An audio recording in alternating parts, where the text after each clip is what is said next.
খেলা দুনিয়া টুকরো খবর নিয়ে আমি সুমন্ত রয়েছি আপনাদের সঙ্গে। শুরুতেই রাখবো আপনাদের জন্য আইপিএল এর খবর। গতকাল দিল্লি এবং লখনৌয়ের বিরুদ্ধে একটা দুর্দান্ত খেলা হয় এবং সেই ম্যাচে শেষ ওভার পর্যন্ত ম্যাচ গড়ায়।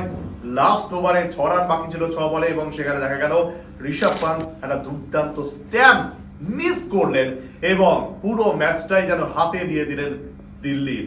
এবং দিল্লির জন্য দুর্দান্ত পারফরমেন্স করেছে আশুতোষ এবং তারপর ম্যান অফ দ্য ম্যাচের যে অ্যাওয়ার্ড তিনি পেয়েছেন সেটা তিনি উৎসর্গ করেছেন শিখর ধাওয়ানকে। পরের আপডেট, তামিম ইকবাল বাংলাদেশের প্রাক্তন অধিনায়ক। গতকালই তিনি ম্যাচ চলতে চলতে গুরুতর ব্যথা অনুভব করেন বুকে এবং তারপর তাকে স্থানীয় হাসপাতালে ভর্তি করা হয়েছিল। আজকের আপডেট, তাকে বিদেশে চিকিৎসার জন্য নিয়ে যাওয়া হচ্ছে। এর পাশাপাশি আরো একটি খবর আপনাদেরকে দেব, তা হলো আগামীকাল গুয়াহাটিতে একটা দুর্দান্ত ম্যাচ হবে আইপিএল এ, যেখানে কলকাতা নাইট রাইডার্স এবং রাজস্থান রয়্যালস এই মরশুমে প্রথমবার মুখোমুখি হবে। গুয়াহাটিতে ম্যাচ, সেই ম্যাচের দিকে তাকিয়ে রয়েছে নাইট রাইডার্স চাইবে, রাজস্থান রয়্যালসও চাইবে তাদের প্রথম জয় ছিনিয়ে আনতে।